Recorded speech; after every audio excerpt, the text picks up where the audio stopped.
Welcome back to Penn State Sports Night. I'm Brooke Steach alongside Andrew Destin and Logan Bourandas, and we'll be recapping Penn State's second win of the season, 23-7 victory over Rutgers. The Nittany Lions beat the Scarlet Knights by 16, but in reality, this game wasn't as close as the scoreboard indicated. And I'll start with you. What did the Nittany Lions do well on offense that propelled them to victory? Well, first and foremost, they ran the ball. 57 carries on the day, 248 yards, and a touchdown for the team. They just did a really good job of establishing the running game and really going forward with that. Three players ran the ball at least 65 yards. Devin Ford, Kevon Lee, as well as Will Levis. All three of those guys had 65 yards. So it wasn't just one player who was attacking with the running game. It was three. And also a shout out to the offensive line. There's been a lot of change up there. Caden Wallace now getting some more time. Will Fries has switched over from the right side at the tackle position to the guard. So some change up there. They seem to kind of have found a rhythm on that offensive line. So it's not just the running backs and the quarterback as well with Will Levis. It all starts with the offensive line. Sean Clifford was only sacked twice, but otherwise that offensive line, they dominated the line of scrimmage. They gave Penn State's running backs plenty of holes to run through all game long. And in terms of Sean Clifford, he also only ran the ball 8 times for 21 yards, which is pretty good for him considering earlier in the year he was close to running it 20 times a game. Will Levis did run the ball 17 times, so that's where a lot of those quarterback runs came from. But really, it was a matter of establishing a running game and keeping the quarterback healthy. If your offensive line can do both of those things, that's a recipe for success. This is the one game of the year that I could say that the Franklin-Chiroka combo actually had a great game plan going forward, at least for the first half, where they at least had a really good game plan. The weather was going to be windy all game, and I think we saw that when the ball fell off the tee during kickoff at least 3 times during the game. So the plan had to be just run the ball with a little bit of short passes mixed in. Lee, Ford, and Levis, kind of like Andrew said, all ran through the Rutgers defense all game. So all Sean Clifford had to do was just be efficient enough by throwing all these short passes and not taking too many chances. That was all he needed to do to get Penn State the win in this game. They ended up going back to that Levis power run during one drive in particular during the third quarter. He ran all 3 plays, and Penn State ended up punting for a 3 and out. But once they went back to Kevon Lee, especially on that one drive where Penn State started on their own 2-yard line, and they were able to milk a lot of clock off just running with Kevon Lee, that's where they just ended up being successful the entire game. And huge credit should go to Clifford and Chiroka for just game planning successfully for this game. Quarterbacks Will Levis and Sean Clifford both saw time leading the offense for the Nittany Lions on Saturday.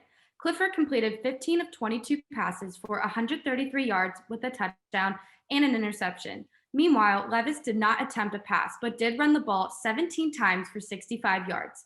Logan, do the Nittany Lions still have a quarterback problem, or will the duo be the answer moving forward? To put it simply, there is no QB problem. When you bring in Will Levis 17 times and run the ball every single time with him without letting him throw a pass, it shows you don't trust him to throw it all. The Penn State offense looked worse, not better, when Levis came into play. And there was a drive late in the third quarter, kind of like I said, where they brought in Will Levis every single play just to run the ball, and Penn State had to punt the ball on that drive. At this point, Clifford has shown the ability to be efficient enough to win games, especially in their last 2 games against Michigan and against Rutgers. And he didn't throw a pick in the Michigan game, but he threw 1 pick in the Rutgers game, which was a batted pass. You can't really put that on Sean Clifford, as it went off Brenton Strange's hands.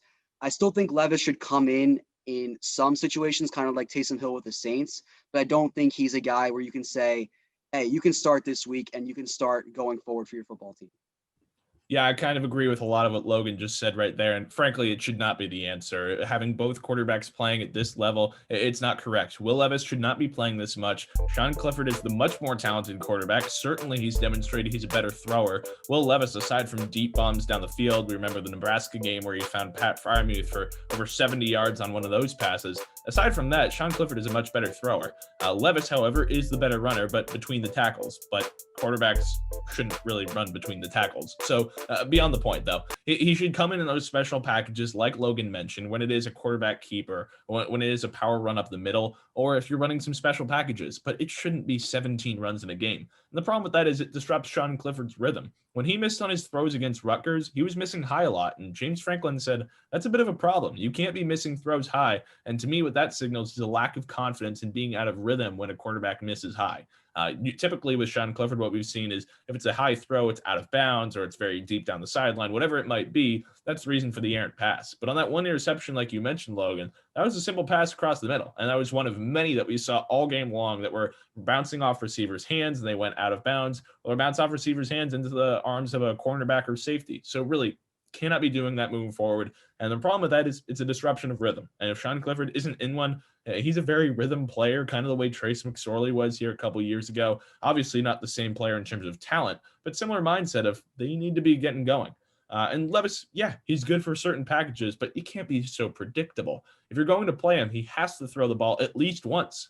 James Franklin said in his post-game press conference that, yeah, they would like to see Will Levis throw the ball more. But if you started him against Iowa, don't you already have faith in him to throw the ball in the first place? I don't know. It seems kind of contradictory. If you're going to have Levis in the game, he needs to throw the ball, and that needs to change. Otherwise, Sean Clifford is your quarterback for at least 90% of the snaps. A lot of times in that game, it felt like it was 50-50, and that's kind of a problem. Can't be doing that at the college level, certainly not the NFL. So I think with Sean Clifford, he's the unquestioned starter, and Will Levis should be used infrequently or for special packages if you're not going to let him throw the ball, which it seems that's the case. Penn State's defense turned in arguably its best performance of the season, holding Rutgers to 205 yards of total offense, including just 43 yards in the first half. Penn State got 2 sacks on the day. So how did the Nittany Lions defense keep the Scarlet Knights in check? The defense did a great job in turning Rutgers' key players like Noah Vidril and Isaiah Pacheco into just non-factors throughout the game. Coming into this game, the Rutgers offense had vastly improved from last year to this year, as they went from averaging 5 points per game in 2019 to averaging over 30 points per game this year. Teams like Indiana, Ohio State, and Purdue all allowed over 20 points against this team, and Rutgers has scored 20 points against every single team they've played this year. Vedril's coming back from injury after missing last week's game against Purdue, and he was coming off arguably his best performance of his career in a close loss against Michigan. But no matter what Rutgers kind of came out with, it just didn't seem like they had an answer. Penn State's defense just did a great job holding him, and he was the leading rusher as well in this game, 56 rushing yards. And that shows how well Isaiah Pacheco and Johnny Langdon were just kind of shut down in this game. And they were two of the best rushers for Rutgers on that team, but they barely saw the field as the defense just found a way to close every open hole they had a chance to run through. And when you're able to shut down a number one rushing option so well that the team just stops using them, Pacheco only had 5 carries in the game, you're doing something right altogether. Yeah, Logan, you talked about it a lot right there, but it all started in the trenches. Just as much as the offensive line dominated the line of scrimmage for Penn State, same goes for the D. Rutgers ran the ball 32 times for just 83 yards. And Pacheco, like you just mentioned, he had his freshman year where he ran for over 700 yards. Really a good all-around running back for the Scarlet Knights. 5 carries, 4 yards. He was a non-factor for Scarlet Knights. And Johnny Langdon, who's essentially Rutgers' Will Levis, he was another no-show. 4 carries, 4 yards. But as you said, they didn't generate the sacks. Just 2 sacks with the last one coming on the last play of the game. Otherwise, as you mentioned, it was Vedral running, scrambling for his life. But because of that, he was also under pressure all game long. Yes, he completed 17 of 30 passes, had that touchdown, and he got rocked on that 4th and goal play, the touchdown to Bo Melton. But 17 of 30, but for only 113 yards. That's 6.6 yards per completion. That showed that Vedral and company, they were really scared to go downfield. And what I mean by that is the young secondary for Penn State, it showed up. Joey Porter Jr. had 7 tackles. He was named Big Ten Freshman of the Week. Jaquan Brisker was all over the place at safety. Really, Penn State, they had passes over the top under wraps against Rutgers. The Scarlet Knights had to dink and dunk all game long. Vedral really wasn't able to complete anything downfield. And Bo Melton is one of the best receivers in the Big Ten. There's no question about that. Had 5 touchdowns coming into this game. Really an exceptional receiver for the Scarlet Knights. Another one who, aside from that 1 touchdown, really not much of a factor. So the secondary was great. It all starts in the trenches, both offensive line for Penn State and the defensive line, excellent for Penn State. And that's really what carried them to victory in this game, where Penn State was a 10-point favorite. And I kind of questioned that one initially, thought that maybe the point spread should have been a little bit closer, but instead Penn State covered that with ease and really turned it a great offensive and defensive performance, especially in the first half, maybe a little bit less so in the second, but all around great game for Penn State, big victory for the Nittany Lions. And now they move on to Michigan State, perhaps could get to 3-5. We'll have to wait and see. Well, that will do it for our recap of Penn State's win over Rutgers. Thank you for tuning into this edition of Penn State Sports Night. For Andrew Destin and Logan Bourandas, I'm Brooke Steach, and thank you for watching. Thank you for watching this edition of Penn State Sports Night. If you're a fan of our content, please be sure to subscribe to our YouTube channel for more clips. Also, follow us on Twitter at PSSN TV and on Instagram at PSU Sports Night to keep up with all the action. For all my colleagues, we are Penn State Sports Night.